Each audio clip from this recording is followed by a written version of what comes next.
All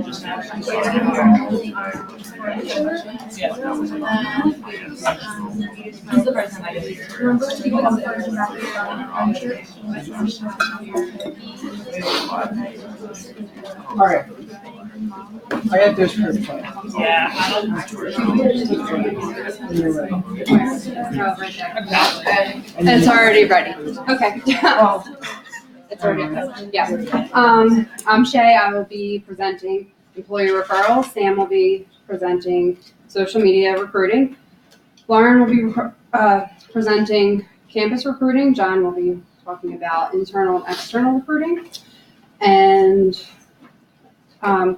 so recruitment is the process of finding and hiring the best qualified candidates from either within or outside an organization for a job opening in a timely and cost-effective manner. The process includes analyzing the requirements as well as selecting the proper recruits.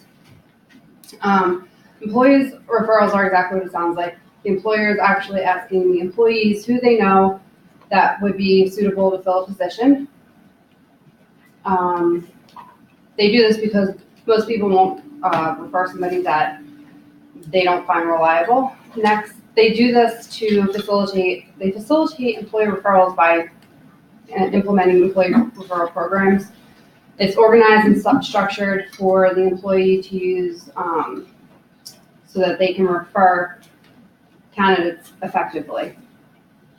These programs offer incentives, usually gift cards, cash bonuses, or paid time off. It's usually required that the new hired employee stay for a certain amount of time, and then the person who referred them will get the incentive. There's 4 components to generating an effective employee referral program. First is communicate to the employees, track the success, be aware of the time it takes to implement, and also set measurable goals up front for the program. According to an article published by SHRM, researchers show that about 71% of companies actually have an employee referral program, but 75% of them fall short. They're not meeting their goals, and they say the number one reason is because employees are frustrated with the lack of communication. They don't know how to use it or how the process works. I'm going to discuss a few ways to create more success for the program. One is to keep the employees in their loop. If your employers don't know what happened to their referral, they're less likely to refer somebody else again. They refer somebody and then it disappears, and then they're like, well, what happened? Next is communicate with them. Another reason the lack of referral program is employees may not know about it, they don't know how to use it, or what positions are open. Remind them and send out company-wide emails. Post it in their newsletter if you have an employee newsletter. The next step would be to simplify the process. If it's complicated and time-consuming, employees aren't going to take the time to actually sit down and do this. Some companies require people to actually send in the person's resume and cover letter in order to refer somebody. 60% of organizations with the referral programs pay out bonuses, but they don't always refer the people. Try this again. Sorry. The bonuses aren't actually. The employees still don't feel appreciated. The good thing about this, it encourages employment branding. Company's biggest advocate is an employee. 75% of job seekers consider the employee's brand and reputation before even applying. Chances are that when an employee is referred by their friends or family, they're referring people who carry the same qualities as them in an organization. They know the strengths and weaknesses of the person they are referring. So this actually helps. Back in 2010, I actually referred one of my close friends. She unfortunately didn't work out because she started reading her Nook on the job and was making a lot of mistakes. Luckily, my boss knew me well enough and didn't hold me accountable. It also helps with company culture. When you're bringing someone in referred by another employee, they usually share the same values and hold the same cultural values as the employee. Next, because they make a better match for the company, they usually tend to stay longer. The retention rates are lower. They match the culture's norms and values better. They also will stay longer with the company. And because of this, it often reduces the cost and time because the hiring process and onboarding, the new candidate is already familiar with the process because of being, they're kind of mentored by the current employee to get through it. Builds engagement. Disengaged employees actually cost the U.S. an upwards of $550 billion in lost productivity. Actually, at a SHRM meeting I was just at, only 14% of the U.S. Actually said they felt engaged in their workplace. So these referrals really help them. But like anything, they all have disadvantages. One is nepotism and cliques. So when a friend is hired, they're more likely to hang out with their friends inside the workplace as well, which can cause other employees to feel kind of neglected. And then diversity. When you have a group of employees that are they're all the same, like-minded, I guess, and they bring in their friends who are also more like-minded with them, so you don't get as much of diversity. Even this is a challenging, referral programs can be challenging to implement, but they really help, and the benefits outweigh the cons, and it can really benefit a company. Now I'm going to pass it on to Sam, who's doing social media recruiting.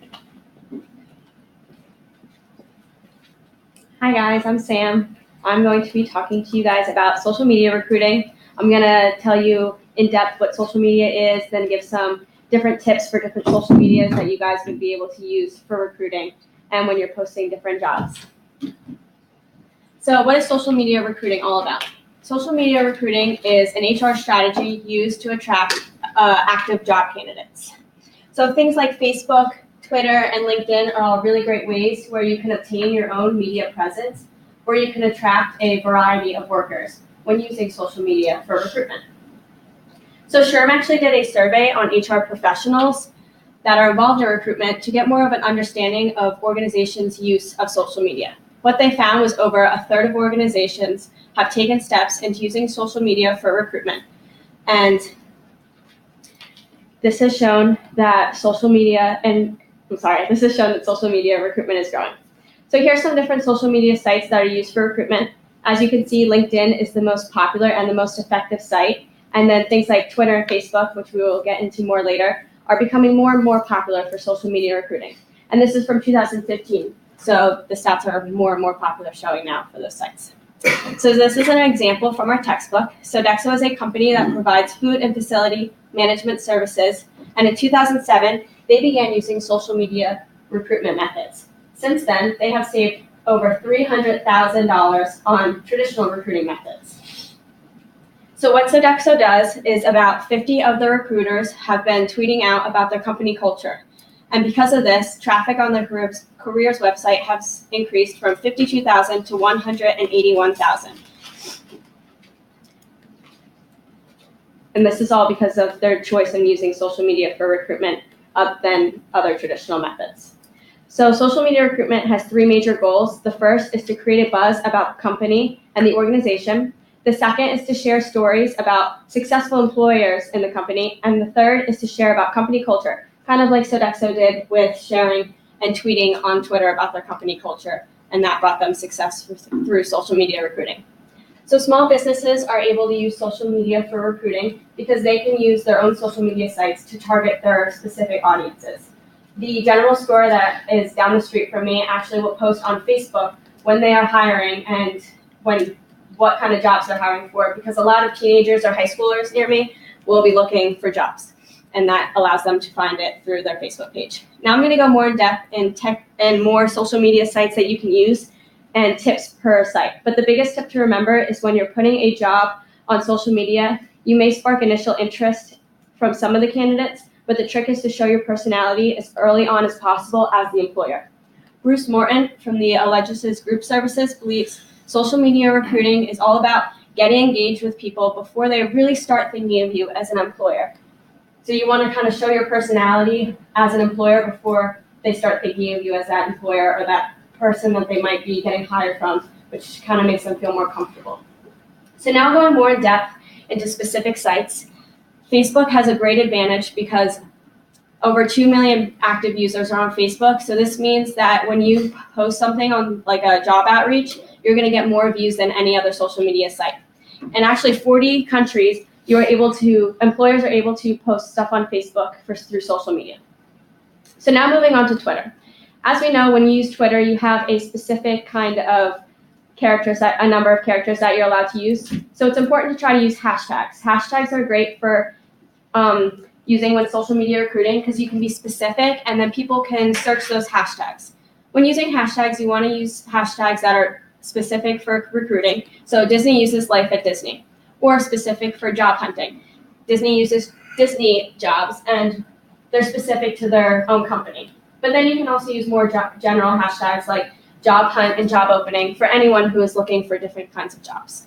Now moving on to LinkedIn. As we already discussed, LinkedIn is the most popular and most effective use for social media recruiting. There are 93% of companies that use LinkedIn, 450 million members, and over 32% of employed adults are avid LinkedIn users. I'm going to go more in depth on 3 specific reasons people use LinkedIn for recruiting on social media. The first is social recruiting. So people are actually able to create professional profiles as a job candidate. This can really show future employers more about their personality and specifically their willingness to be open to accepting different kinds of jobs. The second reason for using LinkedIn is referral recruiting. This allows employers to ask their own employees to refer job candidates, and they are able to refer job candidates for referral recruiting, and this saves time and recruitment. This saves time when recruiting. It takes an average of 39 days to recruit and hire someone through traditional methods, but only 29 through social media. The third is employer branding. So employers are actually able to create their own company pages, and this gives them the ability to kind of boost about their brand. So they can create company pages, join LinkedIn groups, and get involved in different discussions in relevant industries. Now moving on to the biggest LinkedIn tip when using it. So when using LinkedIn, you typically write your job description to create your account. And then whatever you write on LinkedIn, Google uses to put out what they decide when you search for different job outlooks. So when you search on Google for like a job, usually whatever you put on your LinkedIn page will bring you there. So make sure you're specific. Now just to compare Twitter and LinkedIn a lot of reasons for not using Twitter is because some people are scared that their current employers are going to find out they're looking for new jobs. So LinkedIn allows you to post your resume in confidence, knowing that your current employer want to find out about you looking for new jobs. And that's why people use LinkedIn. So in summary, social media is a great way for recruiting. There are different outlooks like Twitter, Facebook, and LinkedIn, which are the most popular. So that is why I specifically went in depth in those. And now I'm going to pass it to Lauren for campus recruiting. Thanks, Sam. All right, hey everybody, my name is Lauren Bitzer. I'm going to talk about campus recruiting. So the reason I chose to kind of hone in on campus recruiting is because I currently work in admissions. So I do college recruiting, and I figured that this would be a little bit more in-depth and would help me out in terms of recruiting, just based off my previous experience. So campus recruiting is basically the act of going to universities and colleges and kind of promoting what it is that your company has to offer. So that can be across the board for so many different majors, whether that looks like career fairs. So there are some pictures here. So we will go a little bit more in depth about that, as well as other resources and workshops and things of that nature. So the first thing I want to talk about is communication. So I'm going to be talking about Rowan specifically, just to give us a little bit more idea And that way you can kind of understand a little bit better. So I have the Office of Career Advancement as well as the Center for Professional Development. So what those offices do is they reach out to different employers and they ask them to come into Rowan just for different events. So over here we have some career fairs. So I put a picture over here. Career fairs, what I talked about earlier, is they set up a booth and they're actually paying the university to recruit for their students. So this does differentiate from other events that I'm going to go a little bit more in detail about, but career fairs is just more of a professional setting. So we have industry nights and expos as well. So what those are is those are more major specific. So say you're accounting, like in this picture, we have an accounting and finance expo. So some companies choose not to go to career fairs because they don't maybe want to be bothered by other majors, or they know exactly what they're looking for. So they will come out to employer in residence as well as industry nights and expos, just so that you can have a little bit more of a better feel. Now our employers in residence, I put a few different companies that have come to Rowan. So what they do is it's more of a, casual setting that employers can get a better feel as to what Rowan students are like. Another option that we have is on-campus interviews. So this is something that different schools will tend to utilize. So on-campus interviews is a way of making the process a lot easier and more efficient for everybody. So that's both for the interviewer as well as the interviewee. And that way, you're not going out to an office or anything like that. So we have our associations on campus. So I just put a picture of some of them that we have here. So what they do is they have different events, whether that's a corporate tour or they have conferences, and people that like alumni and other people that are part of these associations come on campus and kind of talk to other students about what it is that their programs offer. So another thing that we have is the alumni factor. So it's a lot easier for alumni to come back to Rowan and talk about how Rowan helped them shape their experience and how they are as successful as they are in their company. So Rowan will always tend to reach out to alumni, and alumni is also an easier way to reach out to somebody if you see a familiar face. So up here I have some criteria. So Bristol Myers Squibb and Drexel University is a really good example because Drexel has a co-op program and so does BMS. Now what they do is they work with students for 6-month programs, which closely aligns with what it is that Drexel does. Next, we have American Water. So I actually interviewed Marianne Taylor, who is the talent acquisition specialist at American Water, and I asked her why does she choose to come to Rowan? And she said that she specifically wants to hone in on IT. So it's so much easier for her to go to colleges and recruit people that are IT because she knows that that is something that Rowan specializes in. So Aerotech is a third-party staffing recruiting company. Now, what they do is their recruiting is a little bit different. So they're just reaching out not only for other students to become recruiters, but also because it's easier for them to meet students like that. Now, CDW, they come to Rowan based off their location. So they have offices in Eatontown as well as Cherry Hill. And they figured, what's that perfect middle ground between North and South Jersey? What better than Rowan University? So that's kind of why they come here. And they specifically look for business majors like at Rowan. So we have Dependable Global Solutions as well as Mantech. So these are both IT manufacturing companies. So basically, they're doing like cybersecurity. So similar to American Water, they also are honing in on computer science. Now, they don't visit Rowan, but they visit schools like Georgetown and George Washington University, just because those are closer to them. Now, Cree is a lighting manufacturing company. Now, I put 2 different schools here, so Duke University as well as University of North Carolina. Now, their programs closely align with what it is that Cree is looking for. So those are the companies that they, the schools that they reach out to. So if you've ever gone to a career fair or you've met employers and you have their business card and you're wondering, okay, so now what? So not only do people use these business cards to help them with jobs, but also for other opportunities. So like I mentioned with my association slide, you can also reach out to them for informational interviews and learn a little bit more about them. So when I was interviewing different people to kind of get a better understanding as to why they come to Rowan, I did notice some recurring themes. So I put a calendar here because timing is everything. Some companies don't want to recruit out too early or too late.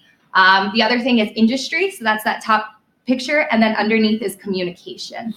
So another common theme is that a lot of companies come to schools and are reaching out for sophomores and juniors because they want to have internships and they want to have that turnover rate.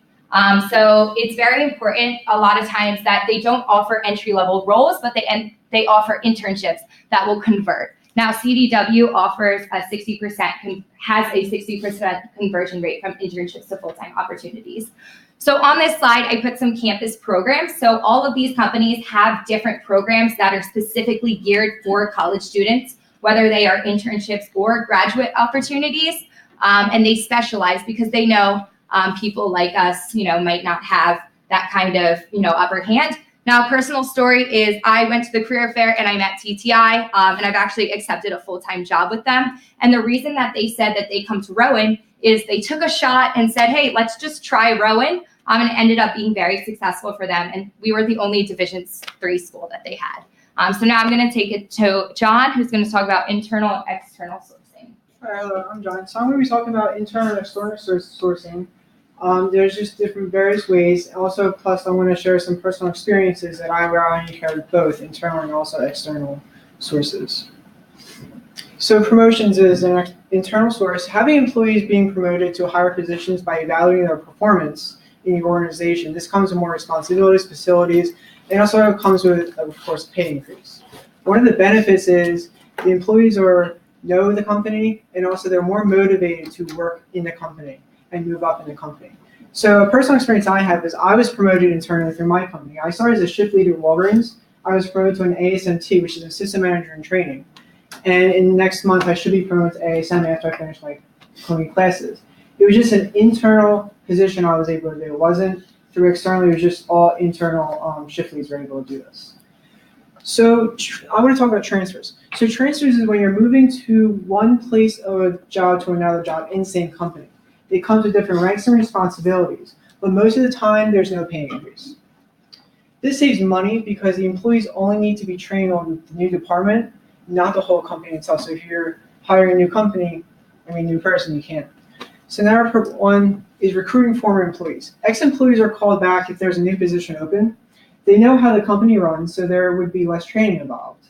And they would be a value asset to the company. The only downfall is the employee may want a higher position and more pay increase, hence why they probably left the company. Now, internal advertisements is an open invitation to all employees within the organization, which only employees can apply for. This provides equal opportunity to all employees. That will save the company money instead of recruiting from the outside world and save money in training, like in my position when I was in ASMT. Now, employee referrals is hiring new resources through references of employees who currently work in the organization. It's considered a structured program that companies use to find talented people by asking existing employees to recommend candidates from existing networks. Many companies offer employees different types of referral rewards, such as bonuses. Now, previous applicants is looking at past employee or past applicants who applied position before. Overall, like transfers, it's an internal advertisement. This can save the company a lot of money. And so it's called an applicant transfer software. If they're scored high in the applicant system, did well on the interview, but they just not get the job, they can go on to do the job again. So advantages of internal sourcing is simple, easy, relatively quick, and also it's very cost effective. There's no need of induction or training, as the candidates are ready to know the jobs and responsibilities. It motivates employees to work hard and increases the workflow. But there's also some disadvantages. Issues can arise between employees who are promoted and who are not promoted. This can lead to favoritism between managers, and people who are not promoted may feel unhappy, demotivated, or maybe leave the company because they did not get that promotion. They may not get that promotion for a long time. So external sources, so broader talent pool. So there's millions of people that are available to work, and the skill you need is most likely out in the open world. There's also more diversity. You can round out your team with diverse personalities and work styles with people from different ages, groups, backgrounds, and also individuals with creative innovations. Employment exchanges, mostly used in a government entity where the details of the job seekers are stored and given to the employees for filling of vacant positions. It's in a government office that provides employment assistance for job seekers. This is helpful in hiring unskilled and skilled workers. So Along with that, employee agencies is one of the best sources for external recruitment. Like employee exchange, it's most likely can be found in the government, but they're also ran in various sectors like private or public sector. It provides unskilled, semi-skilled, and also skilled resources as per the requirements of the organization itself. Now, external advertisement, like internal advertisement, is now a popular, much more preferred source of external recruitment. The job vacancy is announced through various print and electronic media with specific job descriptions and specifications of those requirements. Advertisement is the best suitable practice for all employees. Now, job boards is a company advertise a specific job. It will go on thousands of websites and employees can post their jobs. The most biggest one there is LinkedIn, which most of you, I assume, already have. There's Indeed, Career Builder, and also Glassdoor. This also gives you to see other employees to see the reviews of the company. Professional associations. This can help an organization in the hiring professional, technical, and managerial position. However, they specialize in sourcing mid-level and top-level resources. When hiring through associations, always think of just hiring them. So my other story is externally. So when I hire my employees, I hire cashiers and also customer service agents at Walgreens. So I hire on the basis of looking at my applicant tracking software. And so my software is if like they score high, I'll interview them. But also this also leads to they score great on an interview, I may have to terminate in 3 months if they're not really good for the position. So word of mouth is an intangible way. It's mainly sourcing candidates for filling vacant positions through characteristics of someone saying there's a job opening and they just word of mouth to everyone else. So some of the advantages we have is it encourages new opportunities for job seekers. Organization branding increases through external recruitment. There's usually isn't no biasing toward the employees. The scope for selecting the right candidate is more because of the large number of candidates that are applying for the position. This also goes with disadvantages. The whole process is much more time consuming. It is very much more expensive than internal recruitment. The cost is very high compared to internal. And some external candidates demand more money because they were from different companies. And benefits if they want to be hired. They want more money, more benefits. So Megan's actually talked about the budget of recruitment. Hi, I'm Megan. I'm going to be talking about the recruitment budgets. Most companies, if not all, contain a budget of some sort that it helps them organize their money easier. So during recruiting, it gets to be costly when trying to find new hires. Most things will be included in the budget, or at least they should be. It helps to plan out and organize all of the money that is being spent and what it's going towards, especially during recruitment because new hires can be costly. So this is a sample budget, and it specifically includes job boards. However, the most common ones people look at when searching for new jobs, including LinkedIn, Indeed, Career Builder. At my company personally, our store recognition funds are included in our budget. So when they buy us food, like they already have the money for it. These are 4 of the most popular job boards in advertising. I'm sure most of you have searched on before. In order for a company to post a position on one of these websites, they have to pay a fee, whether that fee be for one job posting or they can pay a monthly fee and have unlimited job postings. When it's included in the budget, the money goes towards the staff because you have to pay the staff in order to do the recruiting for the company. So in order for them to recruit them, the employees also need to be paid as well because they're the ones finding the new potential hires. So it costs the company a ton of money to hire a new employee. And in this pie chart, it shows how much a bad hire will cost the company. That hire needs to be paid for things such as orientation and training and the recruiter fee for the employee. And all that money just goes to waste. And like it says, the total cost of a bad employee is $211,000. When companies attend a job fair, they have to pay for each table they use. There might be one flat rate per table, or if they request tables, they would be doubling that rate. And these are typically included in most of the budgets, just to be prepared for these job fairs that these companies pay to attend. Those advertisements that we see on social media now are also being paid for. Companies pay to have their ad listed. It's a recruiting objective that is used a lot nowadays, and they're still seen on Facebook, Instagram, and we all hate those ones on YouTube, but it's a way of recruiting. When companies are training new hires, they're getting paid for the time they spend there. If they are still in the training process, it's still considered recruiting, and those new hires have to get paid, as well as the employee that is also needing to get paid to train those new employees. Someone has to pay for background checks, and not all, but yeah, all companies do. Most require background checks, but money still has to get put towards it.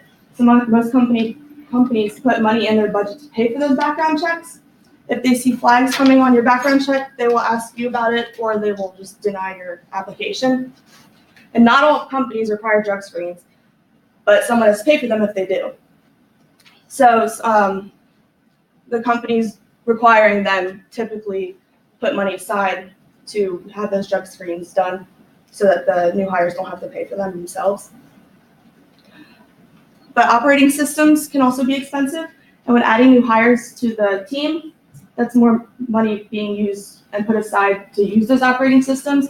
Right technology needs to be installed when adding a new hire, and that new hire needs to be paid as well as the current employee. And these are a few of the most commonly used operating systems, but it varies in the sense of what the company is for and the different things depending on what required work they need to be done, so they can have the right operating system for the company. And during external recruiting, the categories listed are what also needs to be paid for. Companies put money towards these things, such as the media sources, the schools, colleges, and universities that they attend, to help them find potential candidates for the positions that they need to be filled from the outside as externally. And on the careers page of websites, they pay for that to be available, and websites in general can be very costly to make and create, and companies pay a ton of money to have them available to us, which makes the career page accessible for us so that we can locate where to apply. And partnerships also cost money as well, but sometimes both partners will not be able to put money towards, but sometimes they do.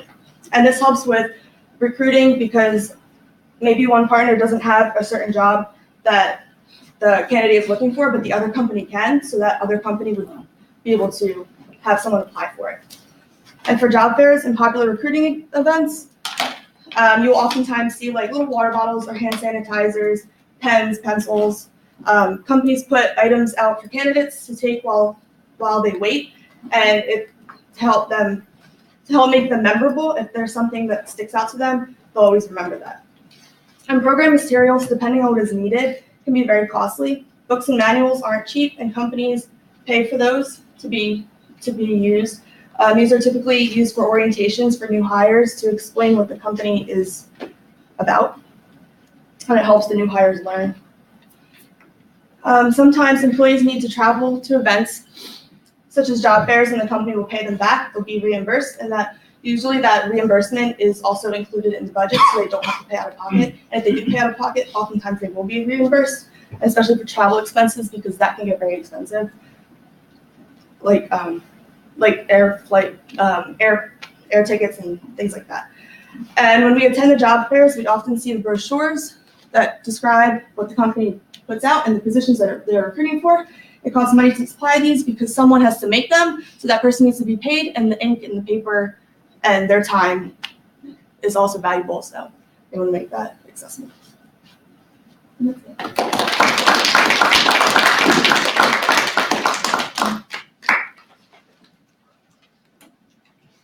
Megan, did you have a partial example in there? Yeah, I said for my job, Right. that we they have a budget set aside for like if they buy. Right, for the food, and then it's set up. So. Yeah. Yeah, I circled it, but then I just couldn't remember exactly what it was.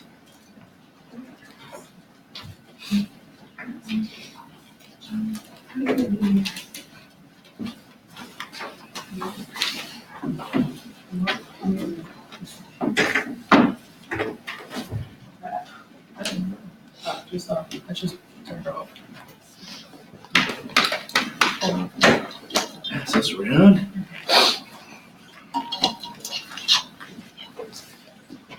All right, I thought that was extremely well done, so thank you all. Thank you. Thanks. So Shay loves doing these. Was it any easier this time? Doesn't have to be here. That's what I'm saying. It may feel bad the first time, but guess what? It will probably also feel bad the second time. So there you go. I think what made it more difficult is the fact that I didn't have note cards Right. to hide behind, so it made it more difficult. Yeah, it's kind of like jumping out there, and that's what I want. I went to this conference last week, and all the presenters, nobody's back here anymore. They're all up here. Nobody's got note cards. All the slides are very simple with one or two images. Nobody's throwing out what they call eye charts anymore.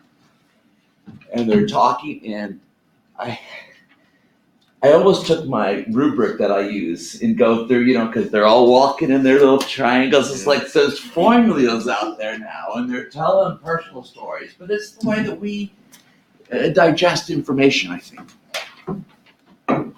Okay, we are going to take I need to turn the video off. A 10-minute break while I turn the recorder off, and then we'll get started again.